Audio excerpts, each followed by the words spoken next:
예수님께서 유대 땅에서 갈릴리로 돌아가시는 길에 사마리아를 지나게 됩니다.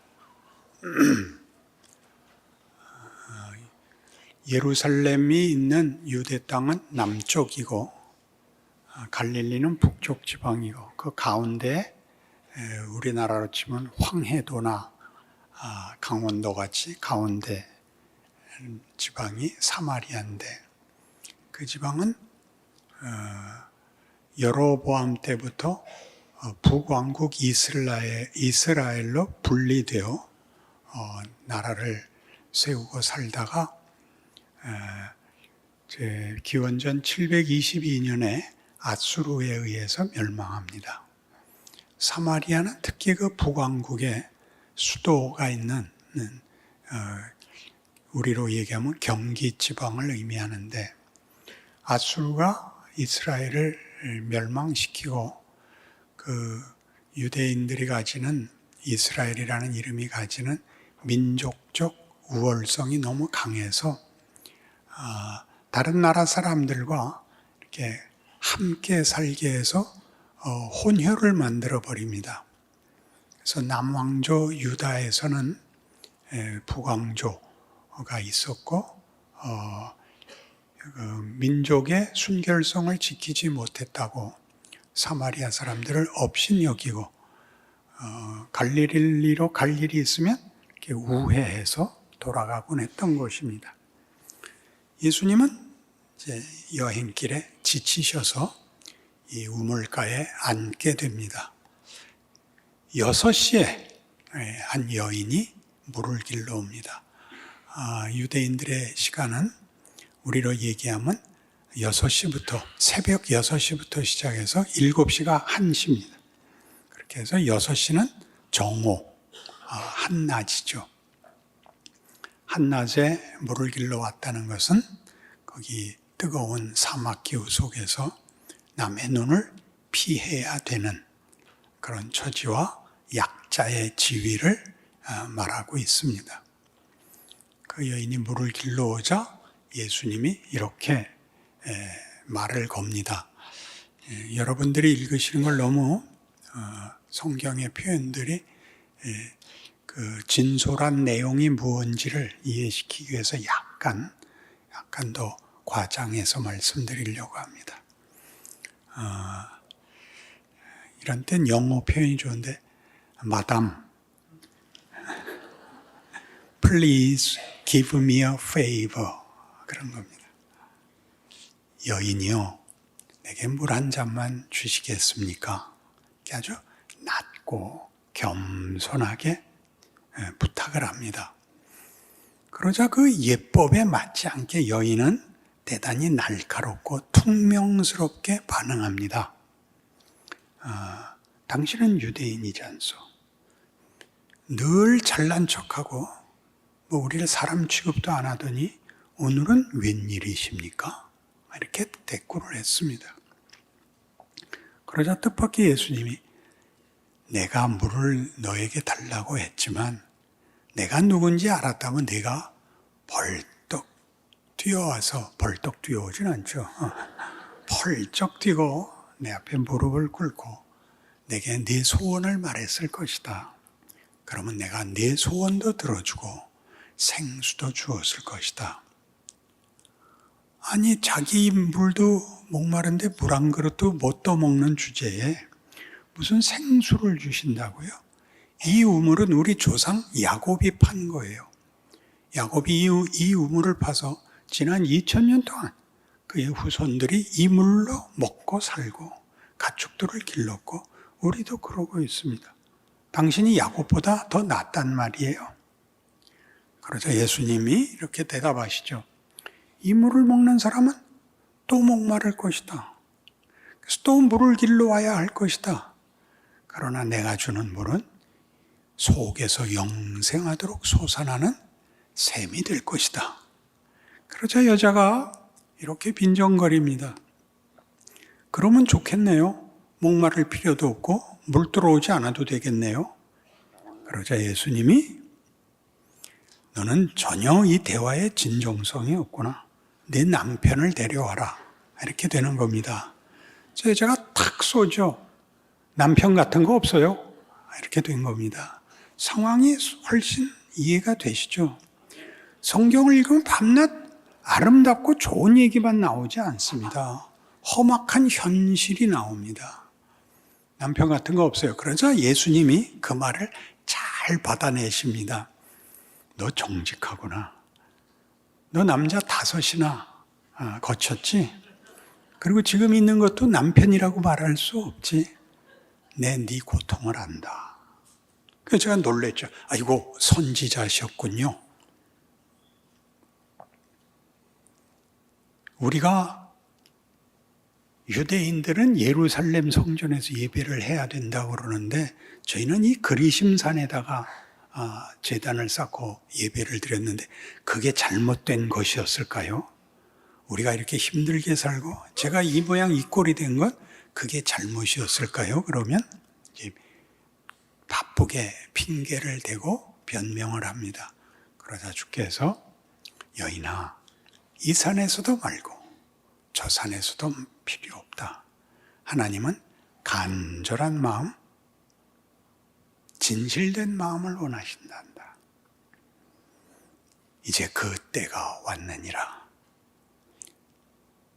메시아가 오면 모든 일이 해결되고 구원이 온다는 것은 저도 알고 있고 기다리고 있습니다. 그래서 예수님이 내가 그 메시아니라. 그리고 본문이 뚝 끊어집니다. 그러니까 우리가 읽을 때 여기 여인이 예수님 보고 주여라고 얘기하는 건 당시에는 그냥 경칭에 불과한 것입니다. 원래는 이 신앙적 차원에서 하나님께만 붙이는 호칭이지만 지금 이 여인은 이 말을 예의나 신앙적인 실력을 가지고 예수께 붙인 것은 아니었고 자신의 인생의 고달픔을 이 대화 속에 고스란히 드러내고 있습니다. 제가 이것이 이렇게 제가 번역한 식으로 설명할 수 있는 근거는 뒤에 39장에 가시면 39절 39장에 갈 뻔했죠. 여러분 제 나이 돼 보세요. 39절 여자의 말이 내가 행한 모든 것을 그가 내게 말하였다 증언하므로 그 동네 중에 많은 사마리아인이 예수를 믿는지라. 그러니까 이대로 읽으면 내가 감추고 아무도 모를 비밀을 다 알더라고요. 글쎄. 그래서 다 믿었다가 됩니다. 그렇게는 신앙이 그렇게 출발하거나 그렇게 문을 열지는 않습니다. 그걸 새겨볼 필요가 있죠. 내가 행한 모든 일을 나에게 말한 분을 만났다. 비밀을 다 들켰다. 그럼 완전히 이제 점쟁이죠. 그죠? 쪽집게 무당쯤 될 거죠. 여기서 말하는 이 뜻은 내 모든 고통, 누구에게 말할 수 없는 내 현실을 내게 공감하고 따뜻하게 들어준 분을 만났다. 그런 뜻입니다. 그건 아무 데도 힌트가 없죠. 그러나 이 사건의 중요한, 이렇게 해석할 수 있는 힌트가 뭐냐면 여기에는 기적이 없습니다. 이 사건에는 하나님의 어떤 초월적인 개입을 하시지 않습니다. 예수님의 발언에도 그렇습니다. 초월적인 것은 우리에게 놀라운 종교적 확신과 증거를 주는 면도 있지만 그것은 많은 경우에 일종의 권력이 되고 폭력이 되고도 합니다. 이렇게 큰 일을 할 수 있는 나한테 저항하지 마라, 외면하지 마라라는 것으로 보이지요. 예수님은 이 사건에서는 처음부터 끝까지 한 번도 그런 이적, 앞에서 봤던 포도주를 만드시거나 뒤에 38년 된 병자를 고치거나 눈먼 자를 고치거나 오병이어의 기적이 있거나가 여기는 하나도 없이 단순하고 밋밋한 대화 속에 결론은 뭐라 그랬다고요? 내가 행한 모든 것을 그가 내게 말하였다. 내 편을 드는 사람이 있더라. 내 처지를 알아주는 사람들이 있더라. 그래서 이 사람들이 어떻게 됐어요? 40절에 사마리아인들이 예수께 와서 자기들과 함께 유하시기를 청하니 거기서 이틀을 유하심에 예수의 말씀으로 말미암아 믿는 자가 더욱 많아 그 여자에게 말하되 이제 우리가 믿는 것은 내 말로 인함이 아니니 이는 우리가 친히 듣고 그가 참으로 세상의 구주신 줄 알미라 하였더라. 이 말을 우리가 이해하는 대로 읽으면 제자들보다도 나은 거 아니에요. 그렇죠? 늘 따라다니면서 수없는 기적을 본 제자들도 십자가를 견디지 못했는데 지금 이 하루에 잠깐 일어난 대화 하나로 마을 사람들이 와서 그를 초청하고 이틀을 그들과 유한 것을 보고 그들이 믿었다라는 표현은 굉장하죠. 그러니까 이제 우리가 생각을 해야 되죠, 여기서. 우리는 예수님이 십자가를 지셔야만 해결되는 그런 구원이 필요한 존재들입니다. 그 예수님이 우리를 구원하러 오셨습니다. 그러나 십자가를 지고 부활하셔서 다니면서 전도를 하신 것이 아니라 십자가를 피할 수 없는 시간과 경우를 겪어야 십자가를 지십니다. 그러니까 이때는 몰라볼 때입니다. 이때는 몰라볼 때라서 여러분 요한복음 7장 37절 여기서 했던 말씀이 여기 반복돼 나오는데 7장 37절 명절 끝날 곧 큰 날에 예수께서 서서 외쳐 이르시되 누구든지 목마르거든 내게로 와서 마시라. 나를 믿는 자는 성경의 이름과 같이 그 배에서 생수의 강이 흘러나오리라 하시니 이는 그를 믿는 자들이 받을 성령을 가리켜 말씀하신 것이라. 예수께서 아직 영광을 받지 않으셨으므로 성령이 아직 그들에게 계시지 아니하시더라. 얼마나 굉장해요. 이땐 믿을 수가 없었다고요. 우리의 실력이 없어서가 아니라 눈이 벗겨지고 새롭게 거듭나지 않고는 그가 누군지, 우리가 누군지, 우리에게 뭐가 필요한지, 십자가가 뭔지 알 수 없었다고요. 그걸 지금 여기서 하고 있잖아요. 그러니까 가장 중요한 건 이거지요. 예수님은 도대체 십자가 이전의 행사는 아무 효과가 없는 그 인생을 왜 사셨는가 하는 것입니다. 우리는 예수 그러면 십자가부터 생각하지 그가 태어나시고 30년을 사시고 마지막 3년 반을 제 공생애를 사셨다는 걸 압니다. 이 33년에 걸친 생애, 우리가 모두 말하는 성육신은 뭘 하는 것이었나? 왜 필요한가 하는 것입니다. 예수님은 십자가를 지기 전에, 우리에게 구원을 베풀기 전에 구원을 베푸시고 행하시는 하나님이 우리를 누구라고 생각하는가를 보이십니다. 마지막 만찬에서 제자들이 싸우죠.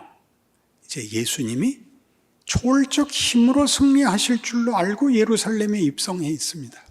마지막 만찬을 나누는데 예수님은 죽겠다고 얘기하시고 제자들은 예수님이 이 혁명을 성공했을 때 누가 양옆에 앉는가 관심을 갖고 다투었습니다. 예수님이 이렇게 얘기했죠. 세상에서는 섬김을 받는 자가 앉아 있고 섬기는 자가 섬김을 받는 자에게 수종을 들어야 하지만 내 나라는 섬김을 받아야 할 자가 섬기는 나라니라. 그렇게 했습니다.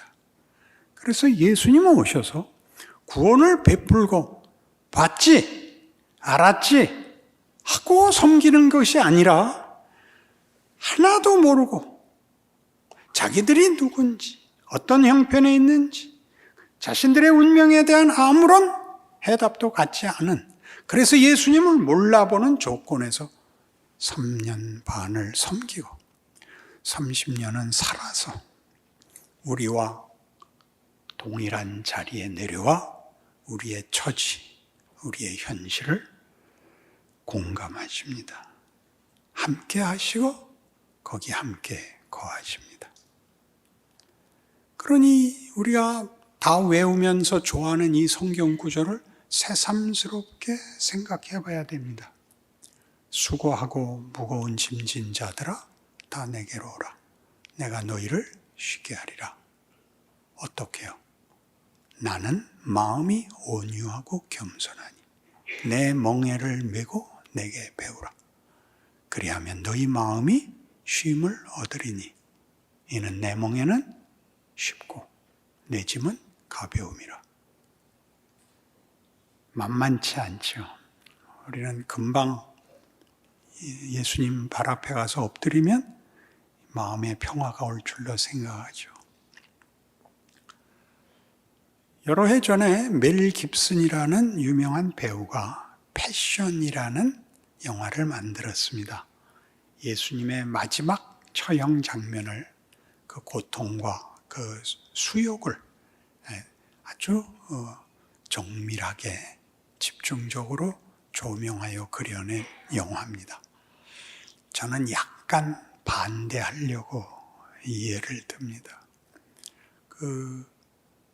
로마인들이 썼던 채찍은 채찍의 중간 부분에는 그 짐승의 뼈 조각을 넣고 끝에는 납을 달아서 이렇게 채찍질을 하면 몸에 휙 감긴 걸 확 잡아다녀서 채찍질이 아픈 것보다 잡아다닐 때 살점이 묻어나가는 것이 고통스러운 것입니다.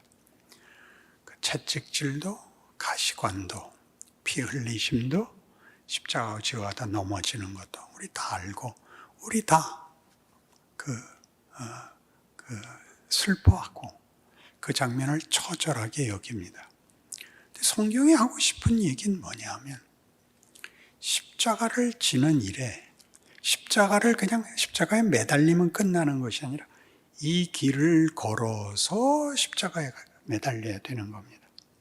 그러니까 우리를 구하기 위하여 여러 장애들, 우리가 신에 대하여 가지는 무지, 왜곡, 분노, 그래서 우리가 하는 모든 말이 안 되는 배악 행위들, 배신과 악한 짓들을 이렇게 넘어서 여길 못 넘어오면 여길 못 오신다고 예수님은 우리에게 선언하시는 겁니다.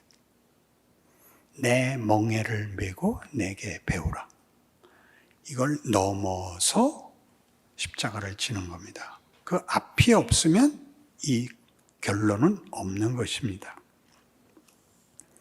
왜 이것이 필요하냐 하면 그가 매맞는 것을 우리가 슬퍼하면 우리는 십자가까지 필요 없다는 자기 기만이 됩니다. 나는 그때 이미 울었다. 나는 그때 이미 예수를 알았고 내가 누군지 알았다. 나라면 채찍질하지 않는다. 그렇게 생각하죠. 이건 어떤 문제가 되냐면 우리 인생이 성육신의 연장이라는 말을 이해하는데 대단히 중요한 거침돌이 됩니다. 하나님이 여러분을 어디에 보이느냐 하면 섬기라고 이 세상에 남겨놓습니다. 근데 그 섬김은 좀 전에도 얘기한 것까지 이걸 지나가야만 섬길 수 있습니다. 못 알아먹는 것들, 말이 안 되는 것들, 쳐다보기도 싫은 것들을 넘지 않고는 섬김은 성립이 되지를 않습니다. 아유, 거기까지 하라고요? 그런 문제가 아니라 현실이 이런 장애들로 늘 오죠. 쳐다보기 싫고 말 걸기 싫고를 여러분이 외면하고 도망 다녀서 십자가 밑에서 흑흑거리고 있는 이상 여러분은 전혀 섬기는 자리까지도 갈 수가 없는 겁니다. 가야 뭘 하죠. 여러분의 하루가 억울하죠. 늘 하루를 원망하다가 아무것도 못하지요. 지금 성경이 하는 얘기입니다. 예수는 사마리아 여인 하나 만나서 남자들을 6이나 지나왔다는 건 꼭 달진 여자였을까요? 아니면 모두가 내버린 정말 하찮은 여자였을까요? 둘 다 있었겠죠? 여러분들도 둘 중에 하나겠죠? 가만히 있는 거 보니까 합쳐졌나 보죠? 우리 인생이 얼마나 고달프면 한 정오에 물을 길러가야 되고 아무도 만나기 싫은 그 처지에 예수를 만나는 겁니다. 예수가 거길 찾아오는 거죠. 거기서 예수님이 모두가 이분이 메시아일 것이다라고 기대한 항복한 사건인 것입니다. 그렇다. 메시아라면, 구원자라면 무슨 큰 능력, 큰 결론이 아니라 우리를 먼저 항복시켜야 맞다. 내 처지를 이해해 줘야 맞다. 이게 성육신입니다. 예수님이 그 고단한 세월을 사십니다. 우리 앞으로 많이 보겠지만 여러 기적을 일으키셨지만 그 기적은 예수님이 정작 하시려는 일 결과와는 무관합니다. 하나의 표적이 될 수는 있지만 그것으로 당신의 짐을 덜지 못합니다. 우리의 마음을 사지도 못합니다. 우리는 계속 오해합니다. 계속 오해해서 마지막 예루살렘 입성마저도 그 큰 능력들, 어떤 능력들? 죽은 자를 살리고 바다를 잠잠케 하고 오병이어의 기적으로 세상 권력을 이겨 원수들을 쳐엎고 승리가 있으리라고 기대를 합니다. 그렇게 안 하십니다. 아버지여 저들을 사하소서. 저들은 자기가 하는 일을 알지 못하나이다. 여태껏 그 알지 못하는 그 시간을 예수님은 섬깁니다. 모든 경우에 당신이 해줄 수 있는 것을 다 해줍니다. 위로하시고 따뜻하고 나는 마음이 온유하고 겸손하니입니다. 그러니 수가 여인과 예수님의 만남은 우리에게 뭐가 되는 걸까요? 우리가 넘어가야 되는 어떤 장애들이죠. 현실성과 신앙의 구체성을 위하여 당연히 받아들여야 하는 우리로서는 참기 힘들고 원치 않는 장애물들이죠. 그 속으로 들어가지 않고서야 어찌 복음을 전할 수 있으며 예수를 믿는다는 말을 할 수 있겠습니까? 아니, 그 말 하라고 우리가 여기 남아있는 겁니다. 하필 한국 땅에 와서 어느 기도원 가면 계속 기도를 그렇게 시켜요. 우리나라를 독일같이 만들어 주시옵소서. 우리나라를 미국이 되게 해 주시옵소서. 우리나라를 카나다 되게 해 주시옵소서. 얼마나 개뿔도 모르는 기도원이 예수님이 이 땅에 오셔서 성육신 33년의 생애를 우리의 처지, 우리의 자리에 들어와 섬기셨다는 걸 기억한다면 우리의 존재와 우리 각각의 경우는 대단히 특별한 것이 될 것입니다. 여러분들은 여러분의 책임을 아무에게도 넘길 수 없습니다. 우리 이 길을 가야 됩니다.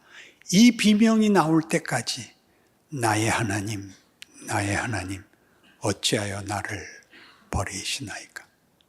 굉장하지요? 기도하십시다. 하나님 아버지, 믿음이란 오늘 하루 하나님이 나와 함께 하시고 나의 처지로 하나님이 영광 받으신다는 것을 기억하는 것입니다.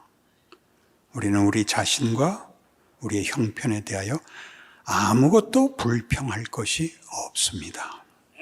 하나님은 우리에게 충분하십니다. 예수를 주셨고 십자가를 세우셨습니다. 부활의 승리를 이루려면 이 길을 걸어야 합니다. 그것은 하나님께서 영광으로 삼으신 길이고 하나님께서 모든 능력을 동원하신 행사입니다. 그 귀한 인생을 사는 우리 되게 하여 주시옵소서. 예수님 이름으로 기도합니다.